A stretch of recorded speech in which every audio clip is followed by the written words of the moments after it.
Welcome back to the Locker Room. I'm Captain Paul. If you haven't subscribed already, make sure to do so. Trying to reach 1,000 subscribers for the end of the year. Let's get into it. The Blues have absolutely been on a tear. Now, they were on a horrific losing streak. Wasn't looking good. It was looking really bleak there. But they've turned it around. They have 5 straight wins. Now they're back to 500 on the season. About a point back in the wild card race to be a contender. Let's kind of get into the details of why this team has made such a massive turnaround. One of the main proponents of this turnaround is the goaltending. Binnington, who I was very harsh on when I was talking about them going through a losing streak, in 4 games has a .935 save percentage. And here are a couple of standout games.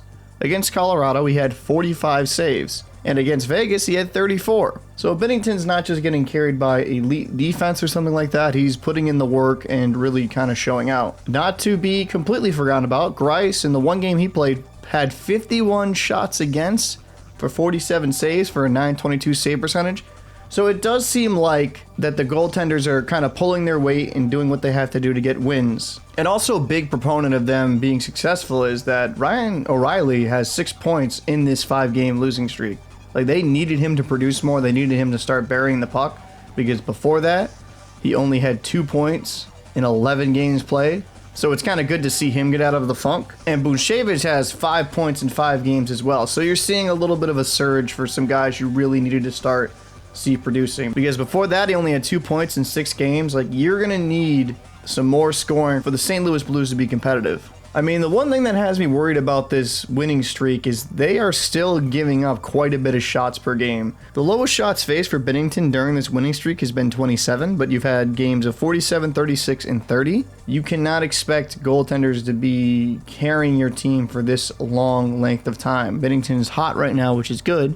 And in the 1 game that Greiss played, still faced quite a bit of shots. He faced 51 shots. That's not really indicative of good defense. I just think the goalies are kind of finding his own. So if the St. Louis Blues truly want to keep being successful, they're going to have to tighten it up on the back end. I mean, Torrey Krug's plus minus has improved somewhat during this streak, but it's still abysmal at a -12. Falk and Leddy are still negative. It's just not a good look. I mean, you need more from these defenders on your team. You're paying Krug 6.5, you're playing Falk 6.5.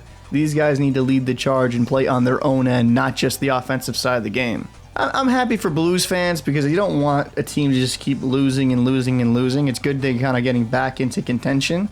But if they really want to be true playoff threats, they do need to tighten it up in their own end. This defense can't continue to be this bad because, yes, the goalies are hot now, but they're going to have off nights. Maybe they just don't have the talent on the back end to be an extremely good defense. And if that is the case, they probably need to start implementing some type of neutral zone trap to kind of make it harder for other teams to get into the Blues defensive end. I'm Captain Paul from the Locker Room. I'd be interested to know your thoughts. If you have not subscribed, make sure to do so down below.